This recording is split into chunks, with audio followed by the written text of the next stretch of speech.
Appreciate seeing everyone here at this event. This is the Latin America Center event. And we got two special guests, and I'm going to conscript Oliver Kaplan at some point today also to play a part. He was an inaugural director of the Latin America Center and continues to do great work on Latin America. So we can't pass up the chance to have him participate fully. Thanks, of course, to Mandy for organizing today and getting everything in place, and Ella and Kobe, who've been helping out too. There are staff at the Institute for Comparative and Regional Studies, which is the umbrella over our regional centers, Latin America, Africa, Middle East. We work closely with the China Center and the Center for Immigration Policy Research. So there's a lot of events and curricular input that our regional centers offer, research papers. You can see the papers that our scholars are writing. We bring visiting scholars to spend time here at Korbel. We have people like Arturo signed up as a community scholar just to be part of our network and occasionally present here, but to be part of our universe. So these centers are an important part of our relation with the community and with different regions and with the students. So it's really nice to see students here today. I'm Aaron Schneider. I'm the director of the Latin America Center at the moment and of the Institute for Comparative and Regional Studies. And we're here to talk about Trump 2.0 and Latin America. And I think anything that we say about Trump 2.0 changes by the day and week, so we'll see where things stand at the moment. But we have two people who've been watching U.S. Latin America affairs for a very long time and can place what's happening now in that context. So I'll say a few words about Arturo, Dr. Lopez-Levy, and Dr. Rodriguez Francisco. Dr. Lopez-Levy is a political scientist and an economist, specializing in international politics, international political economy, comparative politics, and economic development. His research agenda focuses on Cuba, Latin American politics and markets, and the U.S. role in world affairs.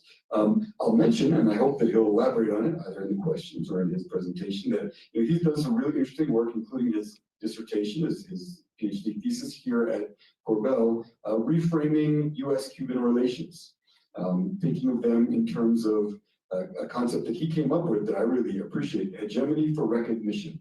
And perhaps you can elaborate a little bit on that, and especially where your thinking on that issue might be these days, given changes over the last decade since you finished your thesis.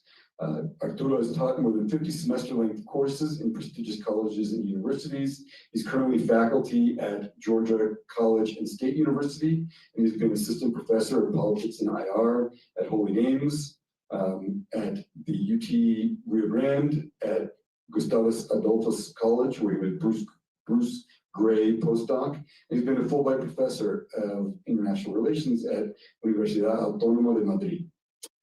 Francisco Rodriguez is a Venezuelan economist with decades of experience in public service, academia, and the private sector.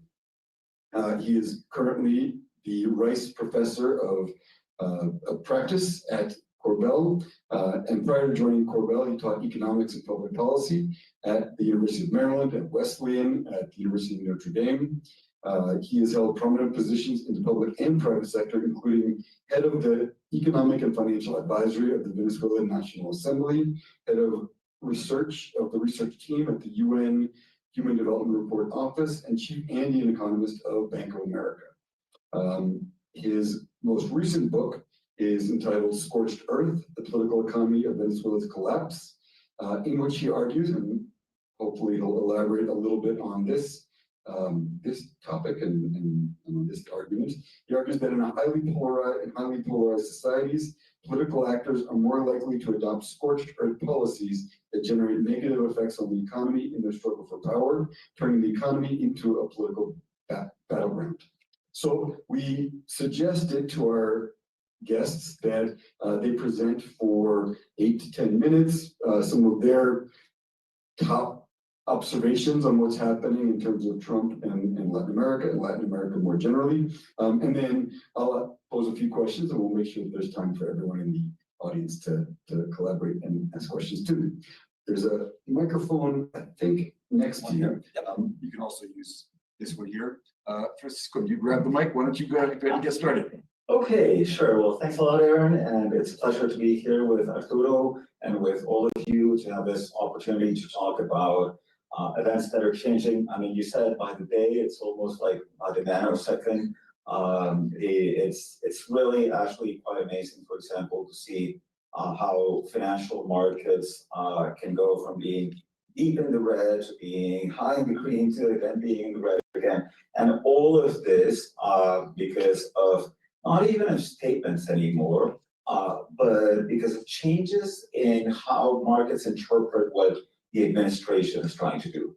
And this is something that, interestingly, you know, people like me who study countries like Venezuela were very used to this type of volatility.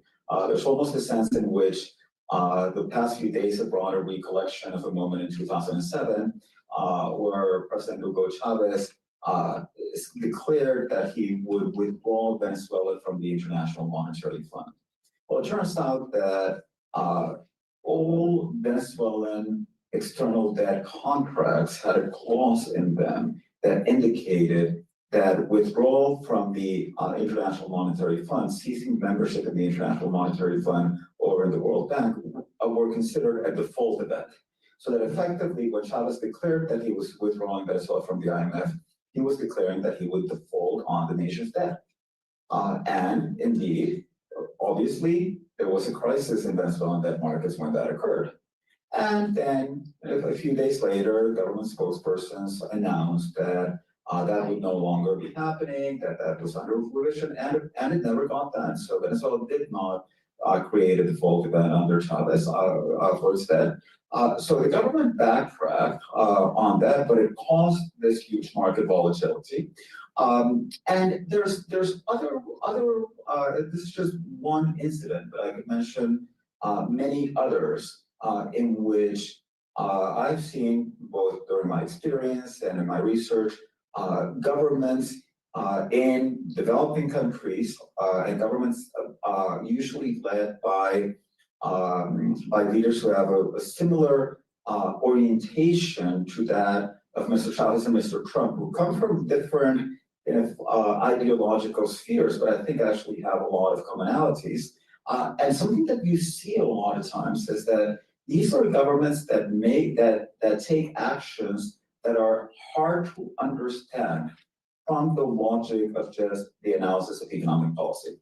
And for example, Hugo Chavez declared in 2003, he imposed exchange controls in Venezuela.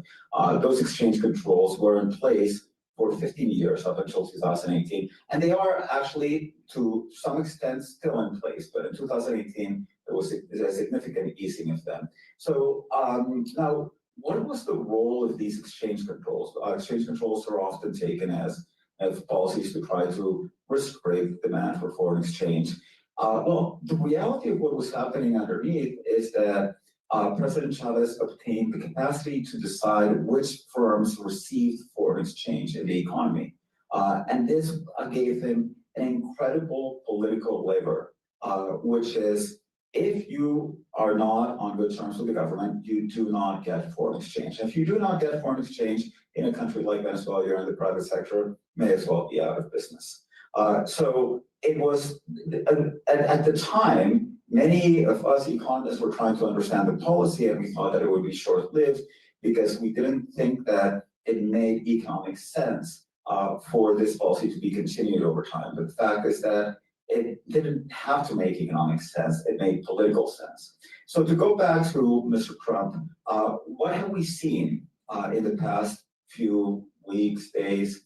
We've seen several remarkable turnarounds in tariff policy, from essentially an announcement that wide-ranging tariffs were going to be imposed on the rest of the world, and almost a simultaneous declaration of a trade war with the rest of the world, to then a pause in those tariffs with the exception of China, then to the announcement of several sectoral exemptions, including those for some of the industries that have most of the trade with China, most of the US imports from China. So when all is said and done, you try to make sense of this, and you ask, well, is he going in the direction of more protection? Is he going in the direction of less protection? Does he want to negotiate trade deals with other countries so they'll lower trade barriers? But the one thing that many of us have missed in all of that smokescreen is that during this process, the President of the United States has brought into the White House, into the executive branch, the authority to set tariffs, which is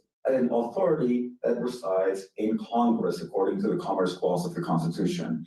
And no other president had ever tried to do this. Mr. Trump used the International Economic Emergency Powers Act in order to claim that the government could, by declaring a national emergency caused presumably by the trade policies of other countries, he could declare a national emergency, take these emergency powers, and put in the office of the presidency the power to impose tariffs and the power to declare exemptions for those tariffs. And in fact, recently, last Wednesday, when he was apparently backtracking on the tariffs, reporters asked him, well, how are you going to grant exemptions from these tariffs? And he said, yes, some firms are going to need that. How are you going to decide on those exemptions? And Mr. Trump responded instinctively.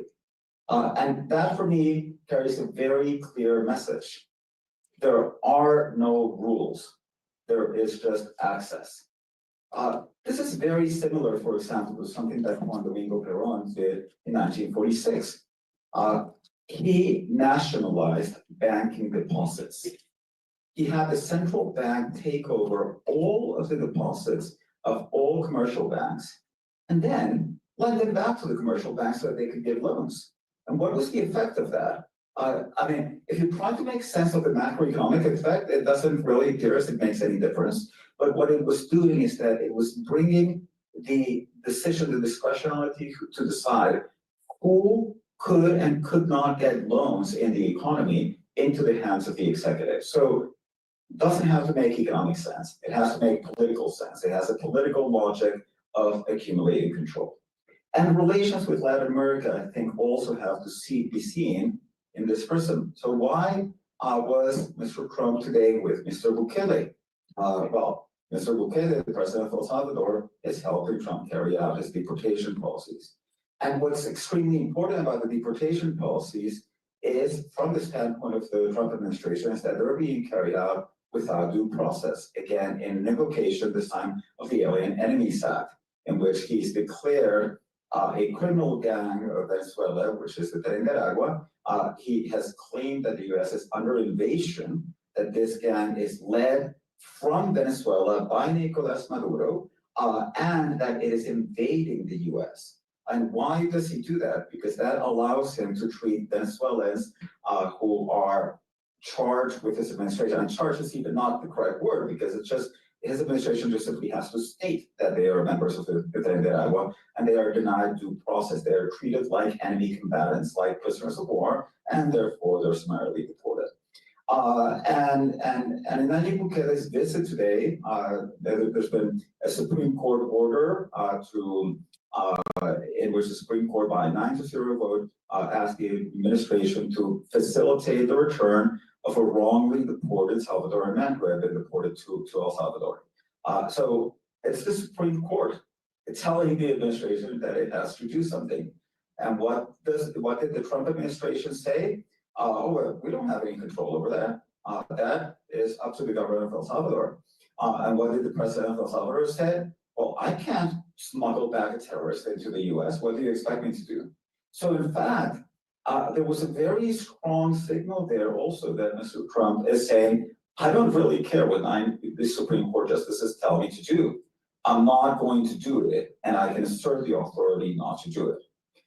So I view Latin America relations in this period as something that has to be seen first through the prism of a government that's trying to accumulate and concentrate power in the executive branch. And I think that other leaders of the region play an important role. Those who are willing to collaborate, like Bukele, they are going to have the red carpet. Those who are not, look, there's something really interesting right now. After China, which are the two countries on which Mr. Trump has most raised tariffs to this date, to today, as of today? Canada and Mexico. Canada and Mexico have 25% tariff rates. The rest of the world has 10% tariff rates. So the 90-day pause in the tariffs was not applied to the two neighbors of the US. That is also an assertion of authority. So if you're close, you have to follow the orders of the US. Why? Because this is the US sphere of authority. That is the way in which it is conceived. And that effectively means that if you are either on the good side of Mr. Trump or you're not. And if you're not, then life is going to get a lot tougher for you. Which brings us to Venezuela. So Venezuelan policy has also seen this pendulum shift during the administration. It began with a trip of Richard Grenell, who's the special envoy for the special situation of Mr. Trump. He went to Venezuela, he met with President Maduro, he brought back some Americans who had been detained in Venezuela, and he announced that an agreement had been reached with the Maduro administration for the return of Venezuelan deportees that were being deported to Venezuela. This in itself was actually a remarkable change because it implied that the US administration was in fact recognizing Mr. Maduro, was sending an envoy to meet publicly with him. This, even when Biden sent Juan Gonzalez in 2022, it was a secret meeting. It didn't occur before the cameras. So there was the initial statement was, in fact, one in which there was an engagement, a policy of engagement with Caracas that seemed to be a remarkable change from what had happened before. However, we've now had a turn. After a few weeks, Mr. Trump announced that licenses for export of Venezuelan oil that have been granted to Chevron and other companies would be revoked. And those licenses have, in fact, been revoked. And in fact, just a couple of days ago, Chevron, which had an extension of that license as part of a wind down period, it was actually forced to unload oil that it had loaded into a tanker of Venezuelan oil because US authorities could essentially told them, look, you can no longer pay for Venezuelan oil. You can take the oil, but you can't pay for it. Of course, Venezuela said, if you're not going to pay for that, then you have to give it back. So now we're returning to a policy of maximum pressure, similar to the one in the first Trump administration. But there's a couple of things that are interesting here, and here's the relationship with Mr. Bukele plays an important role. Because something that has happened, and in itself it's an interesting question why it has happened, is that border apprehensions, which are an indicator of irregular migration into the US, have dropped remarkably during the Trump administration. And basically, I think that this is essentially, people are afraid that they're going to get deported. They are afraid of hostile treatment, so that makes them much less willing to come in. So to the extent that, from the standpoint of the Trump administration, it's if we were able, with these signals of the deportation and with the tough treatment that we're giving migrants, we're able to stop the flow, then we don't necessarily, Venezuela doesn't necessarily matter that much, in that if we continue to destroy the Venezuelan economy through sanctions, well, those migrants are not necessarily going to come into the US because now it's clear that we're deporting them from the US. They'll go to Colombia, they'll go to Peru, they'll go to other countries. That's not our problem, that's their problem. So again, this is viewed from the prism of the objectives of the Trump administration, the domestic objectives, particularly in terms of immigration, and its capacity to assert support. But the other interesting element is that the conversations between Grenell and Maduro continue, even though they're kind of not high profile, they continue. And what's being dealt with both in their conversation, the conversations of the Trump administration with Maduro and with the opposition, is something that in fact was already present in the first Trump administration, which is essentially, they're telling both groups, what can you give us in terms of access to Venezuelan natural resources? So the bottom line, yes, I mean, Trump is playing tough, but at the same moment, they're sending feelers to Venezuela that they would be willing to negotiate a deal in which, if Venezuela gives the US or US companies preferential access to its oil wealth, just like they did with Ukraine, then maybe they'll be able to cut a deal. And there's a very interesting signal that Trump sent to this effect, which is that when he announced tariffs, there's a long list of countries. And as all of you know, there's even an island with penguins in that list. And Venezuela was on that list. But there were some countries that were not on that list. Russia was not on that list. Belarus was not on the list. North Korea was not on the list. Cuba was not on the list. What was the explanation given by the Trump administration? Those are sanctioned countries. We don't do trade with them. So why is Venezuela included in the list if it's a sanctioned country? Well, that's precisely the signal that the Trump administration is sending to Maduro. We're here, and in fact, they gave Venezuela a tariff rate of 15%. They gave Guyana a tariff rate of 38%. They gave Israel 17%, Europe 20%. Venezuela actually ended up being relatively well treated in this. The signal that they're sending is, if you give us enough of your natural resources, we're here to cut a deal. Interesting. Well, the pizza arrived, and I know people are thinking about. Let's let Arturo say a few words. Thank you for that, Francisco. And I've got some questions to follow up. Before we go to questions, we'll stop the pizza. Otherwise, people will be distracted the entire talk. But Arturo, please. Well, thank you very much, Aaron, for this kind invitation, and it's a great pleasure and honor to be here with you. I appreciate the opportunity to talk with Francisco. I have been reading his work for quite a long time. Also your work, and Aaron didn't say that he and Oliver were part of my dissertation committee, and I want to tell you how honorable this thing is. So let me talk about several things that my presentation will go in a different direction of what Francisco said. So probably we will be happy that we complement each other. The first thing that I'm gonna tell you is that there is a lot of talk about how Latin America is a priority for the Trump administration. I will begin by saying I don't believe so. I think this is a mistake. There are issues that are motivated by American domestic politics that are a priority of the Trump administration, and they have a Latin American dimension. But Latin America as a region is not a priority of the Trump administration. How I'm gonna say that? Well, the two arguments to claim that now Latin America finally is gonna get a lot of attention. I always remember that Fernando Enrique Cardoso used to say that the best option for Latin America is fly low and not bring a lot of attention, because many times when it brings attention, it's either on a crisis or the wrong kind of attention. And I'm quoting Fernando Enrique Cardoso because since I have social democratic sympathies, I don't want to quote Fidel Castro that used to say that there, when the Americans give us attention, is when it's more dangerous, is what Fidel Castro used to say. But let's stay on the Fernando Enrique Cardoso side. Okay, so what are the two arguments that I say? First, that now migration is an important element, and therefore without Latin America, you cannot solve the issue of migration. Everything I have seen about migration, it is telling Latin American countries, you need to get back our deportees. If you don't do it, prepare that I'm gonna punish you very seriously. And the Pedro incident is what it said.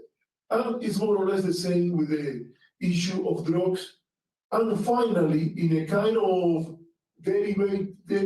derivation of the conflict, great power rivalry with China, then you see that there is a call for cutting down the relation with China, reducing trade with China, reducing contracts with China, with the Chinese. But again, it's not Latin America, and it's not the policy that you will assume a great power will do in its near abroad of the kind of solutions that I wrote in my dissertation, that are acknowledgement of sovereignty in exchange for deference to what the great powers does.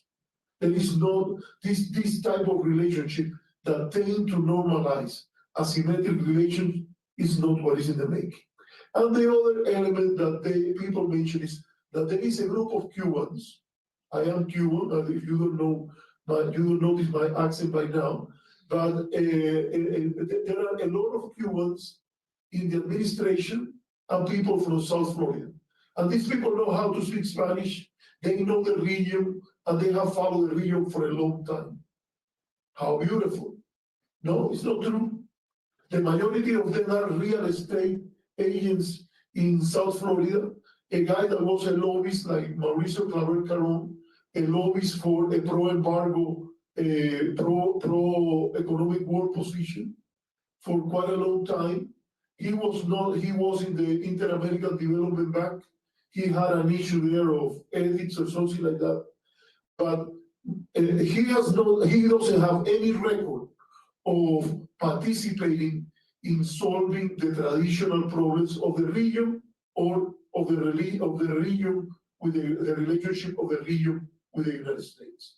And he is the most prepared person. He and Rubio are the most prepared people among them. The rest are people that have been big donors of the Trump campaign. One guy that is a great insurance agent in Miami, so it's a great experience of Latin America. He speaks Spanish. And the other guy is a real estate agent for Panama, the country that President Trump dedicated more time in his inaugural address. And by the way, he has not talked about Panama during the whole electoral campaign. So can we say that those are the credentials to say that he's going to dedicate a priority to the region? I think that we should begin by disposing from this wrong assumption.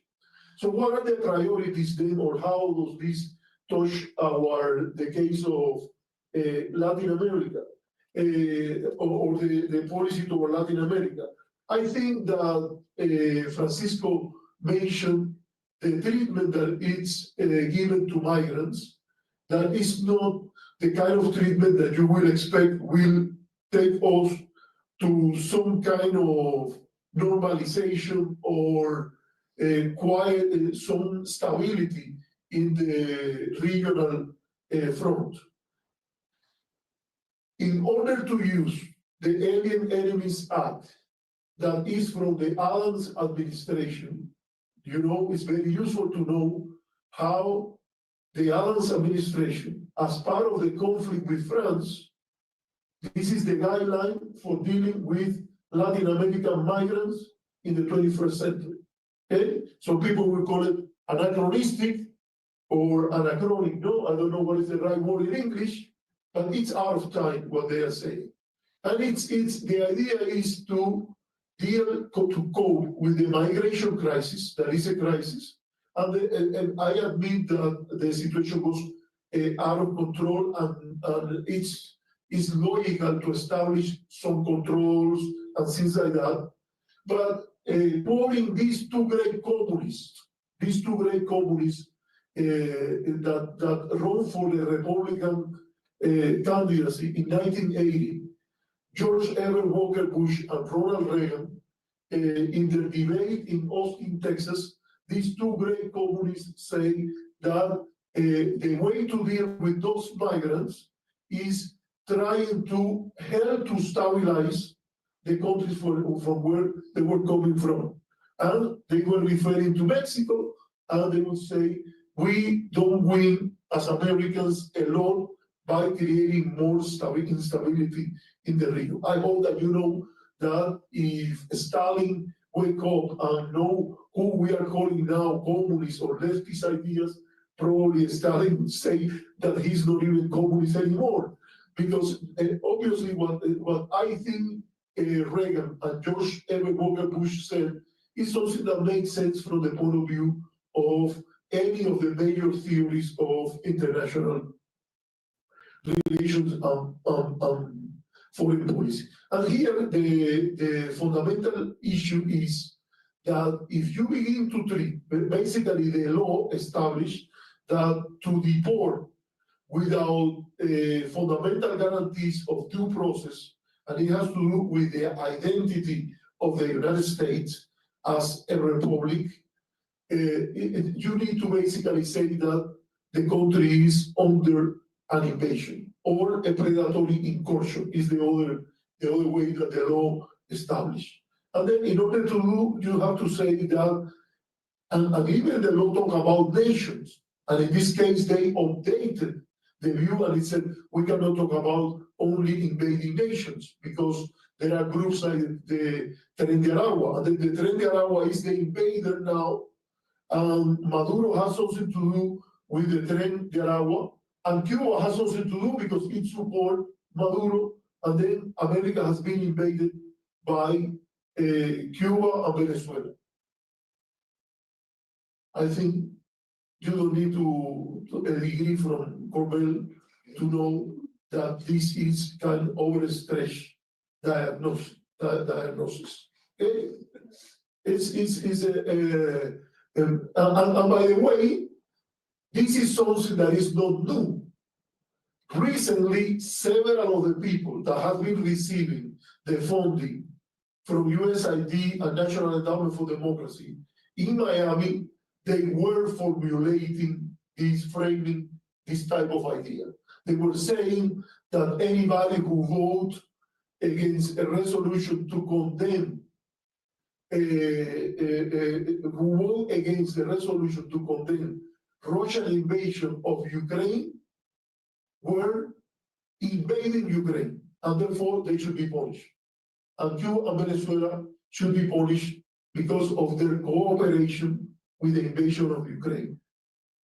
The only thing that happened is that the United States abstained and voted against a resolution that condemned the Russian invasion of Ukraine with Trump. So they were asking Biden to do that, but now they have a problem with this wide concept of invasion. Whoever I don't like is an invader, and we need to punish and sanction them.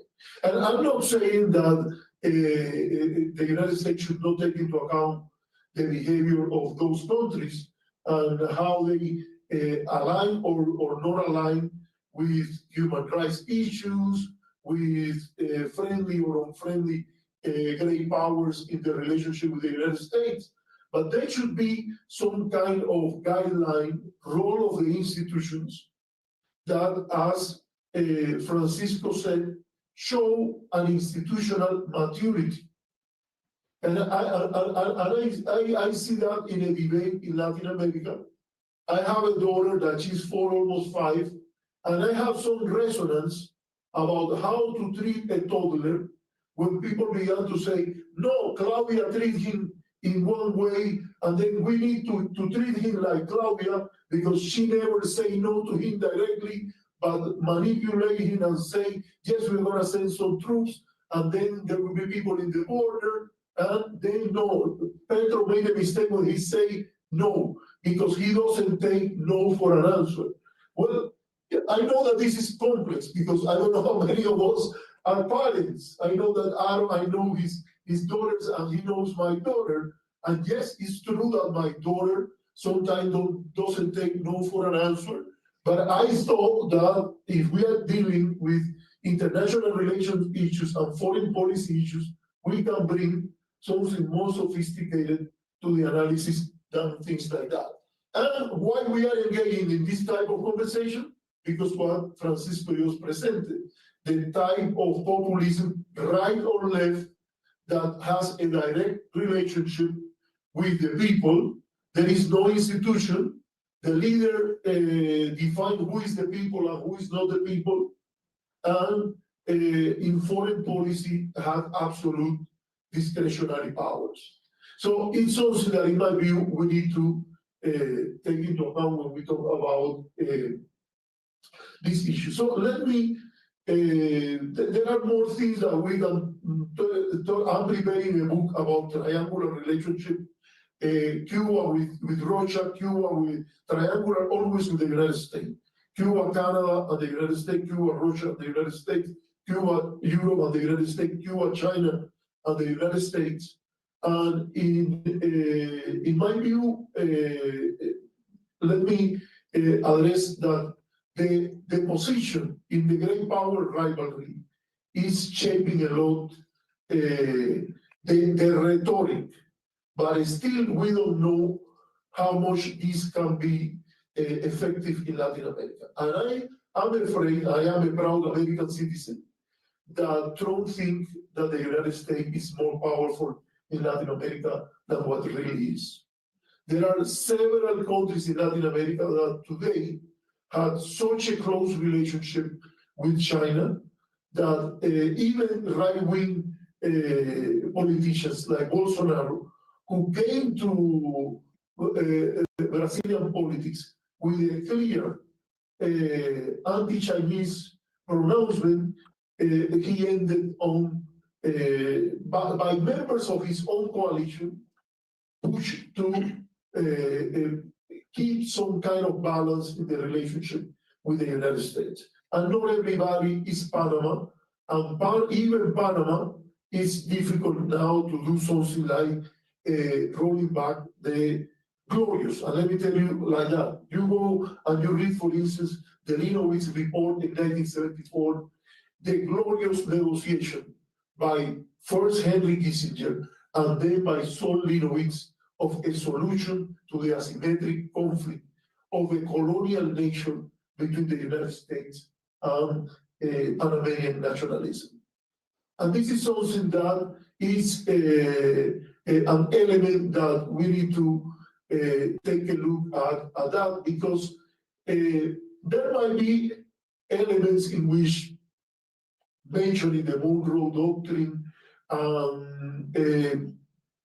should we say bitching, it would be the wrong word in this context, no, or bad mouthing, no, or speaking bad about China and all this, but it is there are limits to what the United States can do in the region without planting the seed of strong anti-Americanism. And that's something as an American citizen and someone that knows well the history of Latin America, I think it will be a big mistake. And Russia, and with that I conclude, Russia might agree in principle with this idea of a concert of great powers, and you respect my incursion in my near abroad, then I will be more deferential to your area of influence. But let me remind you two things. In one of the most important papers that we can find about this idea of concert of great powers, Robert Jervis warns us that concert lasts very little. It's very unusual in international relations to have long periods of great powers concerts. So I think that it's, even if Trump is able to pull out his Kissinger in reverse strategy of peeling off Russia from China, I don't think that Putin, who is an extreme realist, is going to buy that this is going to last forever. And I think that Russia, one of the few areas in which it has some very important allies, is in Latin America. I don't think they are going to forget about Venezuela. They are going, as long as Maduro is in power, and for sure, there is a Cuba lobby in Moscow that is not gonna let Cuba loose and short. So I'm gonna stop it here. I don't know if I passed the video. I've got this one, but no, that's fine. Thanks so much, both of you. I do have a number of questions. I think we should let everybody grab pizza before they storm the stage, and then we'll pick up with a bit of a conversation. Ask our presenters a few questions and make sure that there's time for everybody else to participate too. And you followed the instructions in terms of the title of the event, Trump 2.0 in Latin America, and much of what we heard was really a vision of sort of how to understand what's going on in the White House and how that's being projected outwards to Latin America. we didn't hear as much, and so I'd like to ask Francisco first and then Arturo. We didn't hear as much about the different scenarios for Latin American reaction. We heard about Bukele, of course, and we heard a few individual countries, and perhaps that's all we can expect, is that there will be one by one negotiations and hub and spoke sorts of relationships between the US and all of the different Latin American countries. But I do see some, categorization and groupings of Latin American countries, partly political, but also in terms of their trade and other relationships with the US, that suggest that there can be an alternative and some alternative narratives and policy demands and pushback to what you described as far as the U.S. relationship with Latin America. So if you can elaborate a little bit on sort of what's coming from Latin America and what are the possible scenarios that we can imagine as far as a Latin American voice or platform or agenda that responds. Okay, well, let me start out and I'll actually start out from one of Arturo's comments, I think, with respect to how to deal with Trump and the analogy of a toddler. I was telling Arturo during the break that, yes, I mean, one way of thinking about this is, Trump just thinks like a toddler and you have to treat him like a toddler. And I'm actually going to take issue with that. And I'm going to take issue with it because as I said, I think that Trump has a lot of similarities with some other leaders that I've studied, like Chavez, like Mugabe, like Peron, and it's very common to characterize them as people who don't know what they're doing. But then they turn out to be very successful politicians, and they turn out to stay in power for long, and they turn out to have these big political comebacks when most people effectively believe that Trump was dead politically 4 years ago. And not only is he back, I mean, he's back, he's in power, and he's asserting a level of power and of authority that nobody really thought that he could have. So there's a level at which I see something more complex here. And I think that what happens is that given that there is a project around Trump of concentrating authority in the executive branch, and what I'm going to say is scary, but it's that once you've gone this far in this project, then it's very costly for you to give up power again. I mean, if you look at this from the perspective of Trump, he's thinking, well, I was out of office for 4 years, and they basically almost threw me in jail. So that means that there has to be a thought process of how do I stop that from happening, which is either how do I get reelected or how do I make sure that a successor of mine gets reelected. And that might require, and probably will require, undermining institutions that can serve as checks and balances in the US. So in that sense, what he's trying to project is authority. And he's trying to scare actors who could resist him, including the Supreme Court, into not opposing him. Then the worst thing that can happen is all of a sudden for like some kind of Canadian premier or somebody else from Latin America, like a Colombian president, to say, no, I'm going to contest your authority. Then part of Trump's logic has to be, no, I mean, I have to make it extremely costly for these people not to respect my authority, because if not, that's going to undermine my whole domestic project. So then to your question, well, how does Latin America react to this? And what is it that we're seeing in Sheinbaum's response? I mean, all of this sounds terrible and unusual, and it is. At the same time, from the standpoint of Latin America and from the standpoint of many Latin American politicians, including many on the left, this is actually pretty much the US that they're used to. This is the US that they've had to deal with. I mean, this is a US that pretended to be something else domestically, but when it came time to asserting its relation with Latin America, then many times it was the brute exercise of force. So in that sense, I think that many of these Latin American leaders are actually used to, hey, you know, we're the David fighting against the Goliath. We have to be smart about this, and that means that, you know, when you have a figure like this one who's trying to impose authority, who's trying to look powerful, you know, let him look powerful. Now, there's another issue which is, I think, like really relevant here in terms of understanding the relationship, which is that it's actually quite curious if you look at the tariffs that Trump imposed. In a lot of Latin America, not all of it, but a lot of Latin America had the lowest level of tariffs, which is 10%. Now, why is that? Because the US has a trade surplus with these countries.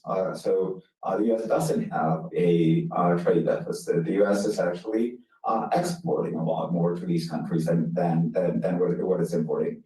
And that also colors the relationship. Now, there's another element here which I think is very important to take into account, which is that, and it gets back to the point that Arturo was making. There is, I think, a fundamental flaw to the thinking of both of Trump, but also of previous administrations in their attempts to exercise global authority, which is that it's not clear that the US really has the power to do what it's trying to do. The US economy at this moment is, I mean, depending on how you value it, if you value it at purchasing power parity prices, which I think is the correct way to do it, it's smaller than the Chinese economy. And there's also another fundamental difference, which is that China is a net lender. So the US is borrowing money from the rest of the world. China has money to lend to the rest of the world. And by the way, if China engages in a trade war with the US, I mean, the real nuclear weapon that China has in its trade war, which it has has not begun to use yet, is to start selling US treasuries. So if China starts selling, it starts dumping US debt, that can easily provoke a fiscal crisis in the US. And this also means that in the long term, China has a significant amount of leverage with the region, with Latin America, because China is an alternative creditor. China has the capacity to lend. It has lent, and it can lend a lot more, much more so if it's not lending to the US. So I think that ultimately what you might be seeing in the region in the long run is a realignment to actually be much less dependent on the US. And I think that you're going to see many countries, and I think that you're also going to see the Chinese reacting to this, naturally reacting to the confrontation that Trump has imposed by saying, okay, well, fine, I mean, you guys are declaring economic war on us, you're declaring trade war on us. We're going to use our levers to create another trading bloc. And I think that capacity to lend is going to make it really important in Latin America, much more so if what's happening right now to the US debt market continues happening, which is interest rates on US debt are going to continue to increase, yields are going to continue to increase, and therefore the capacity to give cheap credit, which China has, is going to be fundamental in international relations.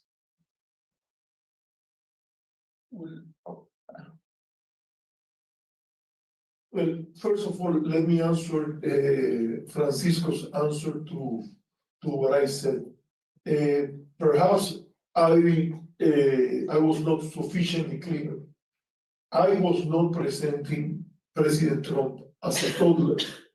I was criticizing the type of analysis that has prevailed in international relations circles and political analysis, for instance, in the Sunday talk shows that political junkies like me watch every Sunday, in which the conversation about Trump treating as a toddler. And I think that there is a lot of theory and work on the idea of political psychology and the role of individuals, particularly as you did it in the case of Chavez, about what I will call a populist style. I think that populism is not an ideology, is not a political position. Populism is a style in politics that requires some level of charisma. And let me tell you, once I was going to Chile, and my plane was delayed in Dallas, President Trump in 2016 was speaking in the stadium there. And I took advantage and I went there. And he is a charismatic leader for his followers. And he established a direct relation with his follower that doesn't go through the institution of the Republican Party. And what I would say is, once you assume that, then let's study how leaders of this kind are treated. And I found that what you have said is correct. So I'm not arguing against what you say, is that perhaps my original idea was not well presented. If what I said is that he's a kind of immature leader, someone that is still in high school or something like that. I know very well that he's already graduated from the Wharton School, and he has several elements that brought him to the presidency, not once, but twice. Only Grover Cleveland has done that in American history, a comeback of this kind. So that's why I think that we need to look at more issues. The answer should be what is happening with the institutions. What can we do, let's say a country like Canada, a country that has a free trade with the United States like Mexico, beyond being tough in the way that Claudia Sheinbaum was tough and nice and speaking good English. So are there policies that without looking like domestic lobby, because foreign countries should not look as domestic lobbies, but they have ways that they can send proper signals, proper messages to the different sides in the US system in ways that they can play a more important, facilitate the role that defend and strengthen American institutions. Because in the end, for the good of the country, is not a fight between the opponents and the followers of President Trump, but defend what has been good in America for quite a long time. I know that in Latin America, we have a lot of experience of bad laws from Congress, bad decisions from the Supreme Court. Don't get me on the Helms-Burton law, because I'm going to tell you how Congress sometimes is worse than the president. But in the end, and this is something that touched not the policy towards Latin America, even the Republican condition with lower R of the country in which we live. So I think that what I want to say about that is of this kind. And let me give you an example about Cuba, a country that I follow a lot. It's true that President Trump, obviously Cuba is sanctioned, and it's very interesting that now a lot of politicians from center right, center left, right wing, let me give you an example. Álvaro Uribe was all the time saying that Cuba and Venezuela are in such bad situation, not because of the sanctions. Don't come and tell me that. Everything is a responsibility of the Maduro's government and the Fidel Castro that turned down this country to ruins. And now, when it's only a tariff of 25% to Colombia, he simply say, Petro is destroying the Colombian economy.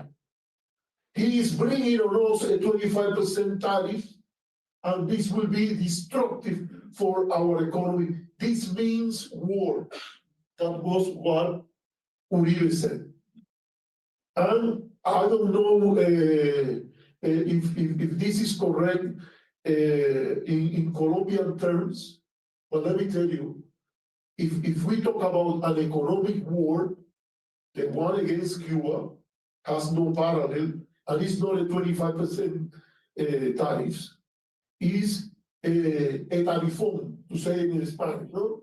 It's a big, huge tariffs in which all kind of commerce, except the possibility of selling food to Cuba, to pay in cash, is part of the relationship between Cuba and the United States. And by the way, they go after third countries that want to trade with Cuba and say, if you trade with Cuba, we're gonna punish you. So, something that we need to welcome Mr. Uribe's statement is that we now know that economic wars are part of statecraft. And Francisco has developed a lot of work on this. I have my own work about that, but not of the level that Francisco has produced on that. Joe, I think that there are things that I'm gonna say here because I was invited to talk about that, so I'm gonna say my opinion. At times it might go out of the box. But I wonder, and I want to hear also your opinion, Francisco, is what will happen if the United States say, you know what, we cannot honor the treasury bonds as they are. And if they plan, if they are smart, as I know that some of them are, unfortunately for them, in my view, they don't want to put there Robert Lighthizer, who had some economic theory behind. I don't know if someone knows very well this formula with some Greek letters about how they target different percentage to every country. Well, I would be very glad to hear the explanation. But if even Paul Krugman couldn't understand it, I'm afraid that I am below this league. Okay? But Deutsch, there was a lot of kerfuffle with Deutsch having access to information that was specific to the Treasury Department. And I don't know, since I have seen a lot of economic work, I think that it's very easy to accept that the United States cannot pull out a Nixon. And when I talk about a Nixon, it's Nixon and the gold standard and all this. I know that a default or a renegotiation or something like that on the value of US debt might damage significantly the dollar and the trust that we have in the world we have in the American economy and American debt. But I'm not sure that Trump is not ready to do anything to deal with problems of this nature. So I'm gonna leave it there. And something that in my view is very important is the issue of dispute about what is hegemony and the relationship between countries. For anyone that studied political economy in the last 40, 50 years, this notion that Latin America has been taking advantage of the United States in the last 10, 20 years of that. Other countries have been doing that. Even China, I think, is questionable. There are a lot of people inside the United States that has adopted a model that has perpetuated a lot of the inequalities, and they have decided to take advantage of trade gains without helping to compensate or to recycle or retrain the losers of the free trade proposition. Let's remember that no other than Carlos Salinas in the Houston dialogue with President Bush, he offered the idea of creating compensatory funds as part of NAFTA. And it was President Bush, the one who said, if you introduce that in the idea of NAFTA, the agreement is dead. We will not be able to convince any Americans to pay taxes to compensate losers in Mexico or losers of the free trade in the United States. So it was, let's remember, someone that is the closest thing to a delinquent, a criminal in Latin American politics. Although we have people that have been worse than Salinas.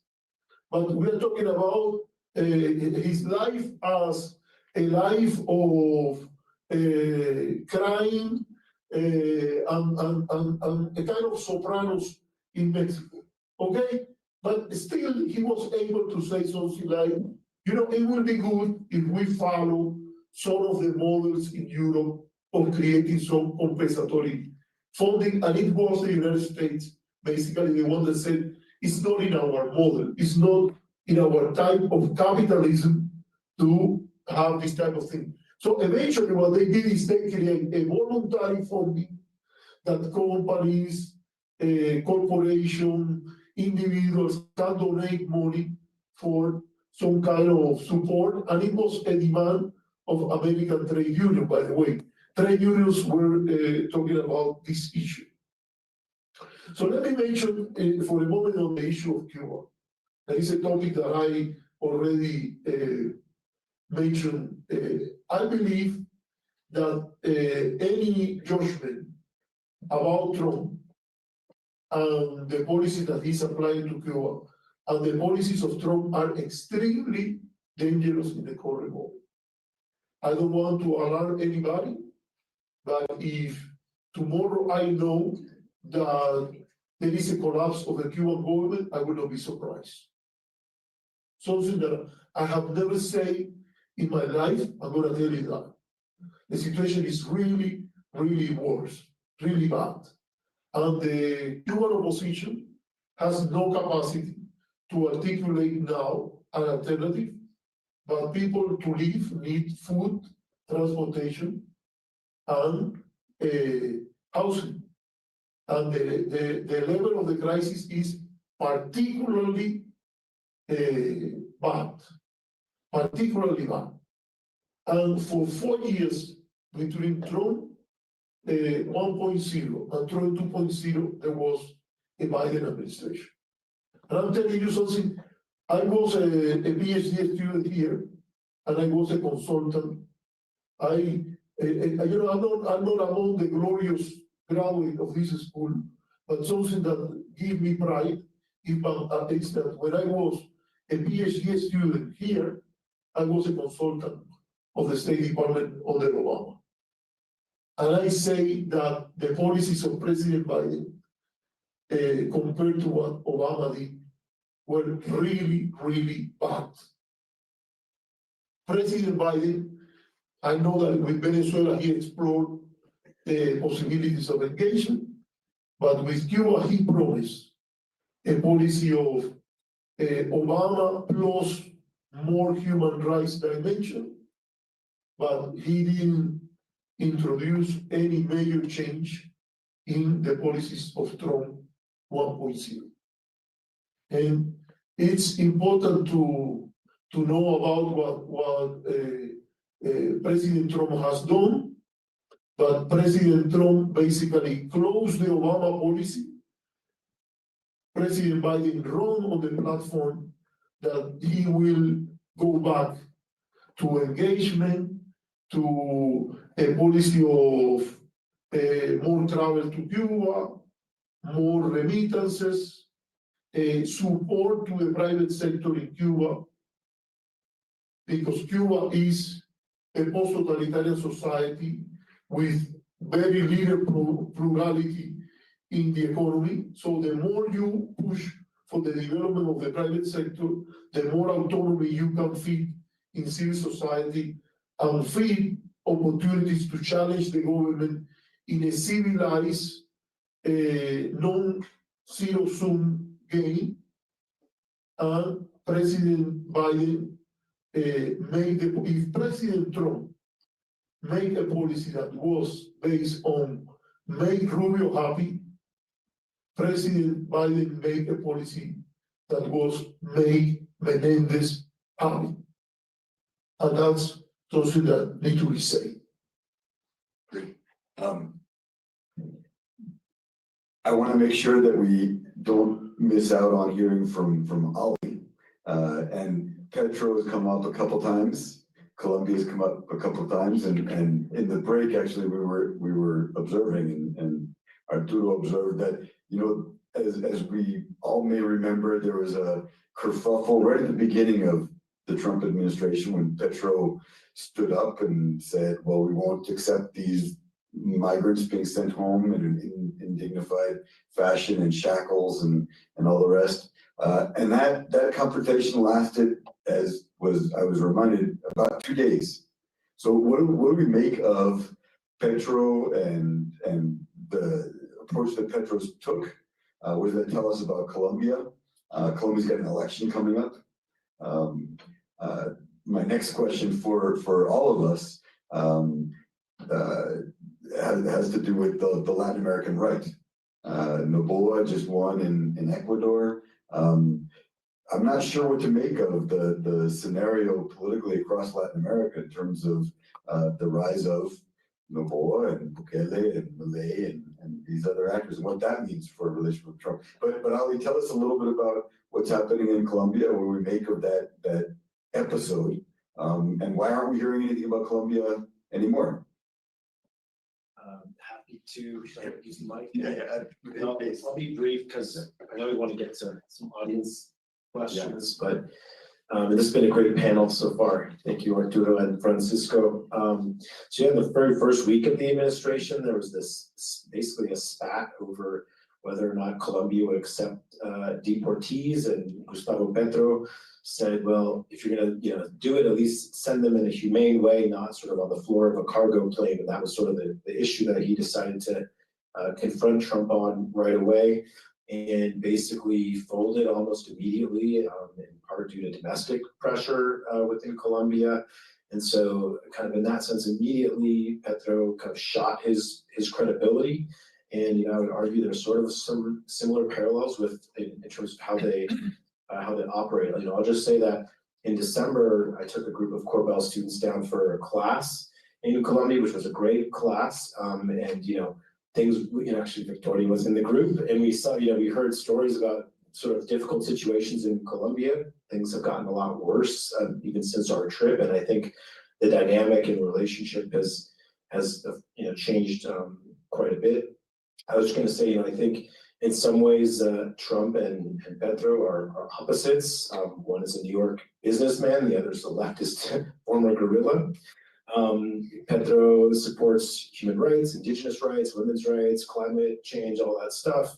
You have Trump who came in, immediately announcing pardons of January 6th, rioters, insurrectionists, snatching people off the street against trans rights, against DEI. So, at some level, you might say they have kind of nothing really in common in terms of issues, but they actually have a lot of similarities, I think, like more similar than they'd like to maybe admit.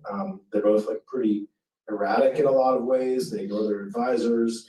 They're prone to late night tweets and screeds because they both stay up late and wake up in the middle of the night and do things like that. And, in some sense, they both kind of shot their credibility. I think with the tariffs, Trump had all this bluster, and then when push came to shove, he folded like a lawn chair, just like Petro did when he was kind of getting the pushback.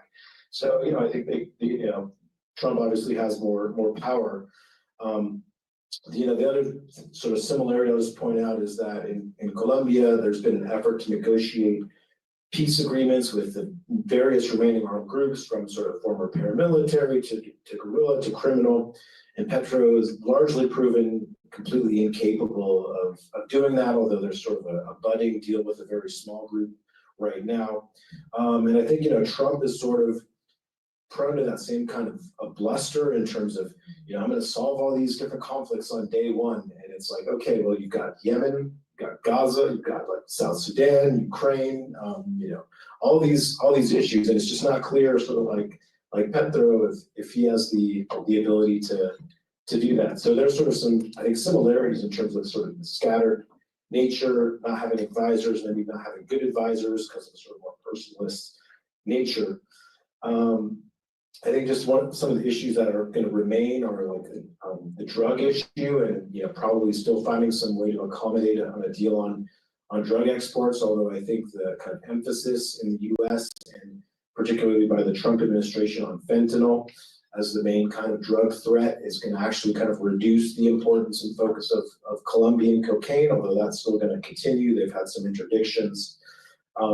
The other thing I'll sort of mention is I think that, in some ways, Petro is maybe more of an institutionalist, like the election's coming up. I don't see him trying to hang on to power. I think he might try to support, favored candidate, but I think, so far Trump has at least had talk of like the third term issue. And so it's not clear how that's gonna play out, but I think what's happening now is gonna shape the Colombian elections. I think, from what we heard in Colombia, it's gonna be sort of either center right, maybe center left, possibly a right person, depending on how the first round of elections go, sort of early middle of next year.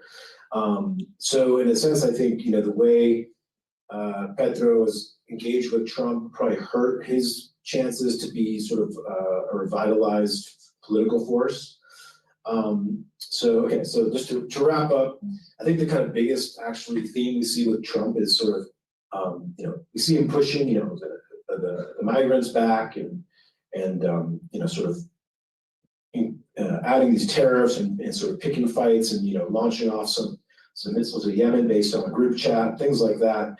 But, his sort of nature is more isolationist, nativist. And I think, we've kind of heard this in the conversation that he'll probably, maybe have less engagement or do things sort of transactionally on a one-by-one kind of basis.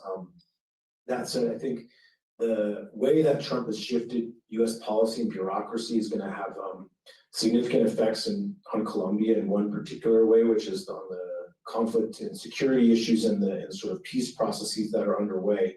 And I think probably the biggest thing that is happening is sort of these economic forces. So Colombia is the biggest recipient of USAID, was the biggest recipient of USAID money in the Americas, and there were a lot of programs there, in particular in support of the peace process, the 2016 peace agreement.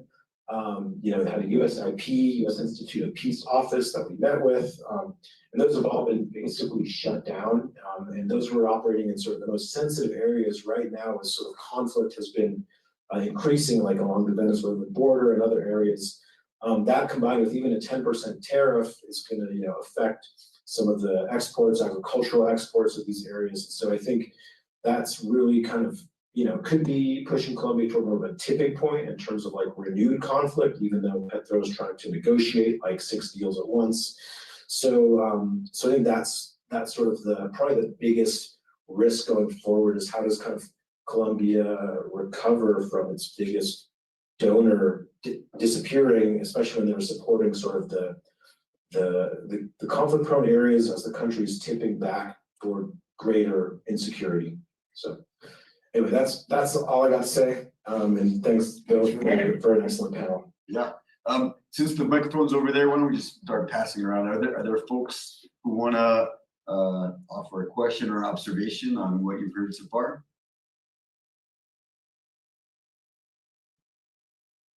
Do you want to ask I've got a a question. You go first.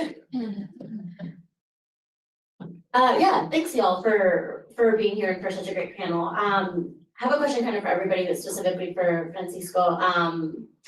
Yeah, you mentioned the kind of more public meeting between the Trump administration and the Maduro administration, but then obviously when the Venezuelan elections happened, the US government came out, saying that those elections are not legitimate. And so I think like, how do you square those two encounters? How do you see that impacting the Venezuelan opposition? Do you think there's still hope there? And just how do you make sense of these two like very conflicting actions? I saw one other hand here. Let's grab two, just in the interest of being efficient on all this. You don't mind? Thank you. I appreciate the discussion. My question is to anyone who would like to answer first on the panel.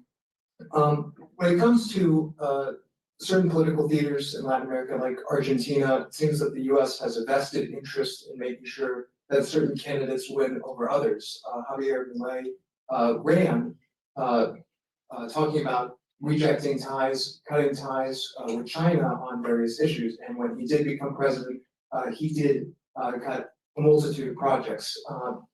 Famously, as one example a year ago, stopped shipments of Chinese Air Force jets to Argentina and replaced them with F-16s.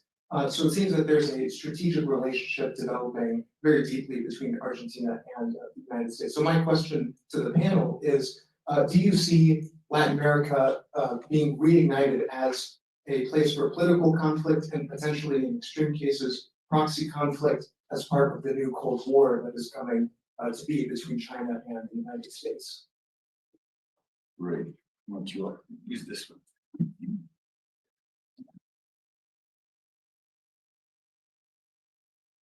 Well, let me take the last question, and I will connect it with something that Aaron asked earlier. I stopped because I know that I was taking more time.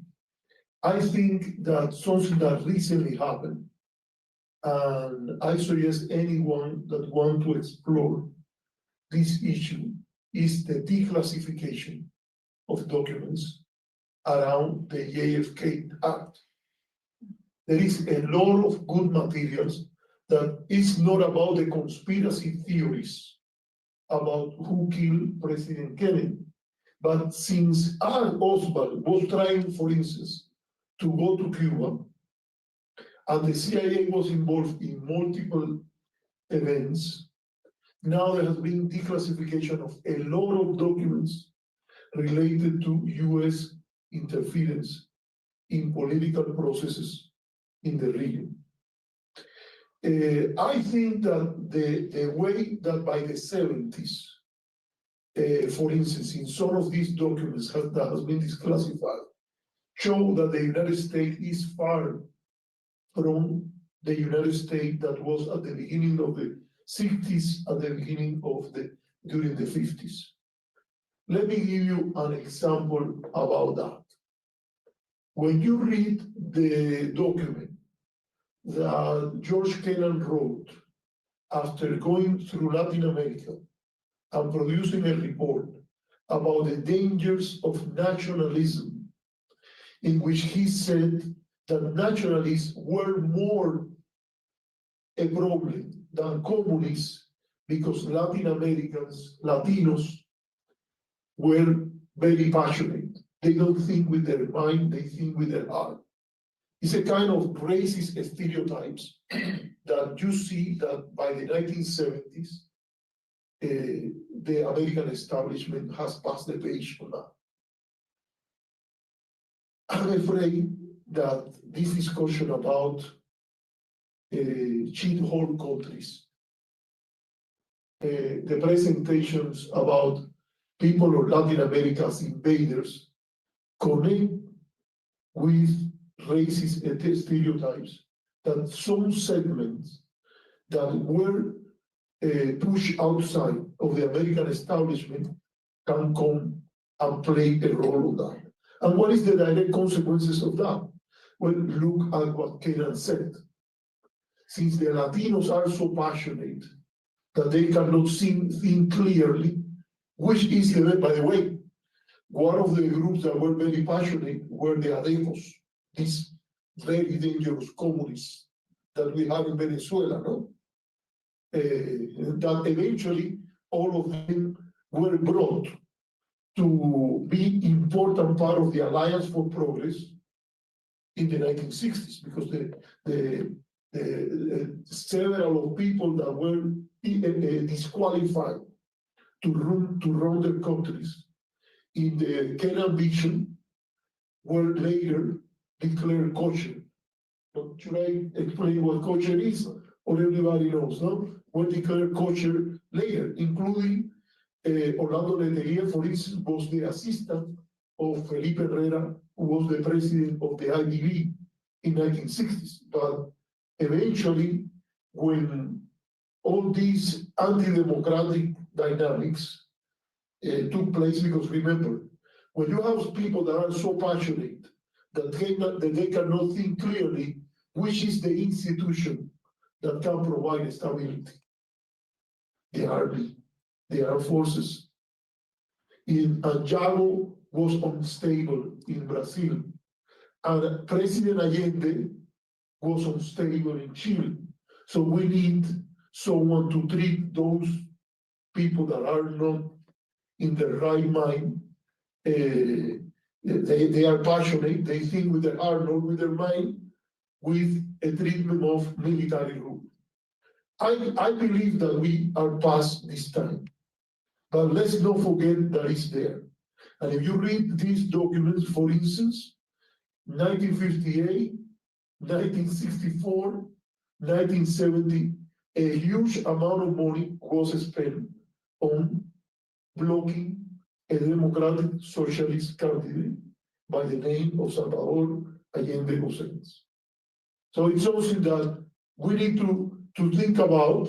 And in the case of Cuba, let me say something that I like that President Trump did, is that with these Dodge investigations, they found a lot of things of the so-called democracy promotion programs that were really an affirmative action program for anti-communist Cubans in Florida. People that receive money for things that you cannot imagine. If you want, I can tell you a lot, but you can research on your own. And I think that we might expect that something like that happen if Latin America becomes a priority. But as I said, I don't believe that it's a priority right now. And I don't think that we are going to see a lot of money spent in electoral campaigns. In the case of Argentina, I believe that Milei is, in my view, he's a fraud. If these ideas that he's saying about how to run the economy and the magic hand of the market that is invisible and solve everything, and all this, in my view, in a normal time, we will say that are words of a drunken sailor. But it might be that he is able to sell that because the Peronists were an example of the worst type of corruption. And you see people that are behaving opportunistic. I have followed Nayib Bukele for quite a long time because I have followed El Salvador. He was he was a protege. His protector was Jorge Chafik Handal. We remember who he was, no? Jorge Chafik Handal was one of the commanders of the FMLN, was a leftist of the leftists in the FMLN. And because of their common presence in the Palestinian community in Salvador, Jorge Chafik Handal brought under his wings Nayib Bukele. So it's very hard to say. I was watching today his conference with President Trump, but I think he is, and we are gonna see, because of the social networks, because the new type of communication that we have that is affecting the way we do politics.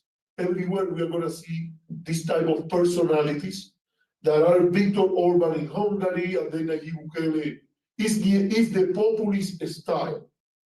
And obviously, the issue of crime is, Latin America is the region in the world with worse problems of public security. And I think this is something that whoever is able to grasp on that, the left can do it, the right can do it. Obviously, President Trump would prefer, in my view, a right-wing candidate. But I don't think that we are there where the United States will go and spend huge amount of money interfering in many of these elections. And what I read from what Francisco said is that in the case of Venezuela, hard interests, such as the oil business, is prevailing, or at least is competing with the views of the Cuban lobby in Florida. I'm telling you, in this administration, the Cuban lobby in Florida is playing a major role because of Secretary Rubio. And these people, contrary to what even Democrats said in the hearings, that they have democracy in their heart because they lost their country and things like that. This is a typical Cold War anti-communist lobby inserted in American politics. And I can tell you example. September 11, 1973. There was a city that has a big party in the streets when President Allende was overthrown. And no one ever has criticized the city for what they did. There was a huge party in front of the Versailles restaurant in Miami. Maria Elvira Salazar, the congresswoman from District 27, just a couple of days ago, said that Luis Posada Carriles is a hero, a patriot, and there is nothing to express regrets about. Okay?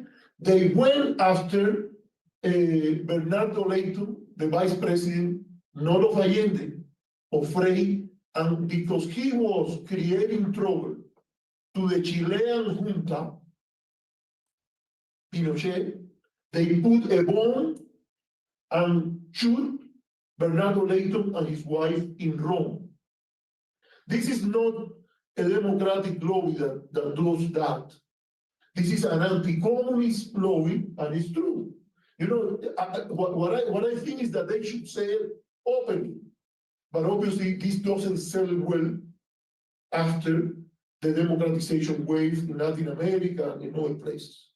But they have an agenda toward Latin America in which they want Novoa, they want Milei, but I see that the administration, that Rubio is not the president, and there are other tendencies there that are important to look at. Well, I'm going to try to answer both questions and be mindful of time, but I think that both questions are really interesting. So let's start out with Venezuela. The fact that Marco Rubio is Secretary of State is really important, as Arturo was saying, and I think that that's marked a very important change in policy. And Rubio, to a certain extent, doesn't really have that much authority in some of the areas that Trump cares about, like Russia, Ukraine. So that actually leads him to say, well, you know, my sphere of authority is Latin America, and my natural sphere of authority is Cuba and Venezuela policy. So, you know, you described, like the first Trump administration as make Marco Rubio happy, then Biden was make Menendez happy. So the Trump 2.0 is make Marco Rubio happy again. So, so I think that there is a logic. I mean, this is what Rubio has thought about Venezuela and about Cuba, which is that these countries should face maximum pressure.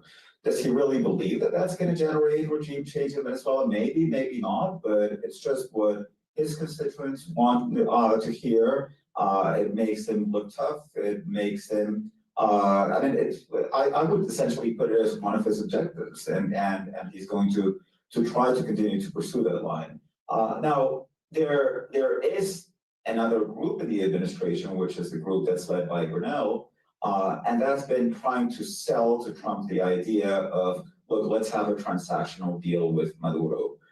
And let's do some type of a change, and maybe this can be really economically good for the US. It's about oil, it's about natural resources. And what I think is actually fundamentally true is that neither of these two sides care about democracy or human rights. I mean, they want to get their way in different ways. Like Brunel is saying, I can live with a dictator. I don't mind, being a dictator. That's fine. I mean, dictator's not a bad word for Trump. We'll cut a deal that economically makes sense. Marco Rubio, I mean, he wants to get rid of was a horrible dictator. But in the end, if it were up to him to install a right-wing dictatorship in Venezuela, he would do it. And he applauds the Bukele regime, which is a regime that is essentially trampling on human rights. Going back to Menendez, I mean, Menendez was he was like the staunch opponents of the Cuban and Venezuelan dictatorships, and he was taking gold bars from one of probably the most brutal dictatorships right now in the world, which is the dictatorship of Egypt. So I think that we're right now. I do think that Rubio has the upper edge here, but it also has to do along with something that Arturo said, which is that the moment that there was a change in policy towards Venezuela, which was the moment in which Trump announced that he was revoking the Chevron license, he did it for a very specific reason, which is that he needed to get his budget bill, the reconciliation bill, passed. He needed a favorable vote in Congress and the Republican majority, and on that bill, it was really slim. And there's 3 Republican legislators, Carlos Jimenez, Manuel Salazar, and Mauro Diaz-Balart, who have come to be known as the crazy Cubans. And they went to Trump and told him, you have our votes if you revoke the Chevron license, or if you reimpose maximum pressure sanctions on Venezuela. And the administration won that by 2 votes. So without these 3 legislators, it was 1 vote down. So they had to enter into this transaction. Now, is this group going to continue to have this power in the rest of the administration? Maybe. I mean, I do think that the Republican majority is going to continue to be slim. Now, it may be that we enter into a period where the logic operates at other levels, such as simply by the exercise of executive authority, even bypassing Congress, because that's what's happened with tariff policy. I mean, the government essentially took tariff policy away from Congress, and it's now setting it by itself. Now, the issue of China and the proxy war, I tell you, I think that Trump is going to wage a tariff war with China. He's waged it, and I think that he's going to lose it. And I think that he doesn't mind. And I think that he doesn't mind because Trump's project is one of consolidating domestic political authority. And this actually happens a lot with this type of administration. They pick external fights because those fights help them domestically. And they're willing to pay very high economic costs. And that's why, in my book, I came up with this idea of scorched earth politics. So, which is essentially you're doing like armies when they're fighting in the middle of a war. You're burning fertile fields because that's part of your logic of control. And that's the only way in which you can prevail is if you weaponize the economy. And that implies turning the economy into a political battlefield. So what did we see? And with this, I wanted to get to a question of Arturo's, which I thought was really interesting. Would Trump default on the US national debt? That's a really interesting and provocative question. And my answer is going to be no. He's just going to print money. I mean, he doesn't need to default. He needs to monetize the debt. And what he is going to do, and in fact, there is right now, so the administration fired 2 heads of agencies, and this case is going before the Supreme Court. And if the administration wins this case, they will actually achieve the authority, the legal authority, to fire the chair of the Federal Reserve. And this is extremely important. Recep Tayyip Erdogan also did this 2018. It fired the central bank governor, used that in order to get the central bank to lower interest rates ahead of the election, won re-election by manipulating monetary policy. It doesn't matter that after that inflation went up to 84%, this economic damage is collateral damage in the fact that Erdogan is still in power. So I think that what I do see happening right now is you have this massive steady increase in the yields of treasury bonds, which essentially means that the US is paying more for its debt. You have something even more remarkable, which is that the US dollar has dropped by 10% since the inauguration of Donald Trump. And the US dollar has dropped in the midst of a global crisis provoked by Donald Trump. And you might say, well, that makes sense. But actually, the US in 2008 also provoked a crisis, by the way, provoked by the deregulation that was done by the first G.W. Bush administration, including, if you think that Milei's chainsaws are new, there was James Gilleran, who was the head of the Office of Thrift Supervision.